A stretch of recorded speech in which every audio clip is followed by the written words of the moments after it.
What is up, you guys? Today we're going to talk about two companies that really pique my interest. One of them I am actually pretty heavily invested in, and that is Roku.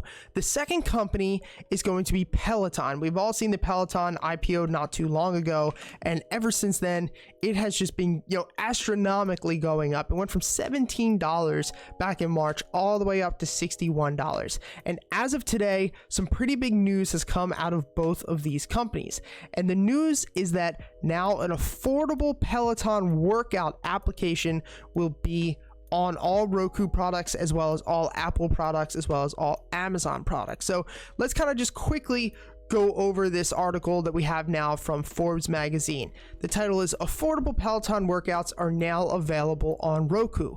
Virtual fitness platform Peloton has released an app for Roku streamers, providing world-class access to all of its classes. The app is already available, like we said, on Apple, Android, Fire Stick, and all these other different things. So this just kind of completes the online streaming setup that they wanted.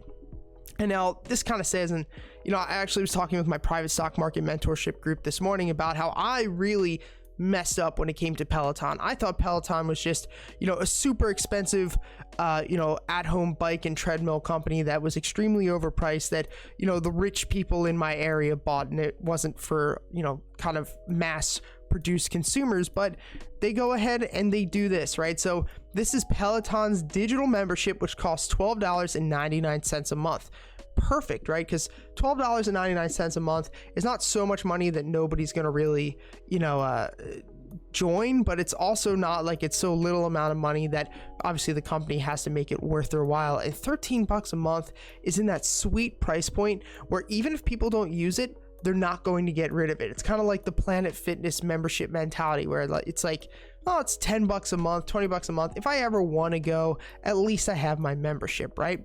So this is Peloton's digital membership. Classes include yoga, meditation, stretching, strength training, and cycling. There are also guided workouts for outdoor runners. The subscription includes the same live and archive class owners of Peloton bike and treadmill get and pay $40 a month for. However, some core features are obviously naturally missing. So this is if you don't want to have to pay for the bike or the treadmill or anything else like that. And it's only $12.99 a month.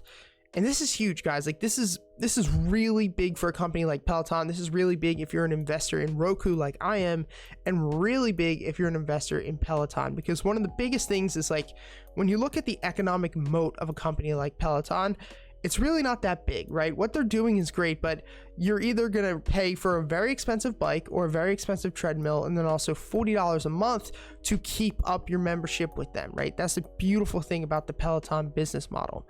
But what about all those, I don't want to say lower class potential customers, but what about all those people who want to be a part of the Peloton family but don't have anywhere to store a bike, don't have thousands of dollars to spend, right? This is huge. For myself, it kind of sucks that they couldn't get it out on Roku a couple of months ago before the whole Rona situation started. But I'll tell you myself, right? I've been training for a long time. My gym finally reopened. I have to wear a mask while I'm working out, which is not safe or effective. And so there might be a lot of people who don't go back to the gym. This could be a huge thing for a lot of people to actually just spend the $13 a month, work out in their living room, and be part of the Peloton brand and the Peloton lifestyle. And one of the most beautiful things about Peloton as a company, and we'll talk about this a little more coming up, but one of the most beautiful things about Peloton as a company is the fact that you get to exercise against your friends, right? That's the cool thing about Peloton, is if you get a Peloton, you can actually have your friend get a Peloton, link up your applications together. You can, fight each other for who burns more calories, how far did you go, how fast of a time did you do it. And so it's really cool because this is actually going to bring that full circle, but for the masses. The way that I see Peloton right now is kind of like the Peloton bikes were, essentially the Tesla Model S, right? Like the car that was obviously a great car.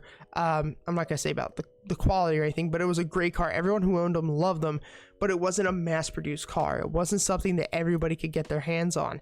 And it's kind of the same thing for the Peloton treadmill and the bike. It wasn't something that everybody could get their hands on, but now it is, and that's huge, right? And now moving back, like let's take a look real quick at Peloton's stock price today. obviously really like this because we were down a couple of percentage points, about 2.5% today, and then since that news we ripped up 6%. This is a company I wish I actually would have gotten a position on a while ago, and I was gonna buy some this morning. Actually, I was gonna get some shares in Pelaton, but I didn't. I don't like buying things at all-time highs. Even if I think this could be $100 billion company in the future, I still don't want to buy at all-time highs. But let's talk about Roku, right? Because I do have a position in Roku that I just started a couple of days ago. I'm actually up $983 today on this position and $940 all time. I've been holding it for 24 hours. So that's not bad, right? I love Roku. Great long-term strategy. They could potentially be bought out. We've heard some news about that last week, but overall, this is great for Roku because Roku really has solidified them as one of the top. Not only do they have their own streaming, platform, I think it's called Roku TV or something. It's completely free, but they are really one of the bigger streaming systems that there are out there, right up there with Apple, right up there with Amazon. And this is a company I see a really bright future for. And even at this price of $130, if you're going to be holding this for, 2, 3, 4, 5 years, this is not a bad time to get into Roku. So tell me what you guys think. Hit the like button, comment down below, and I'll see you guys next time.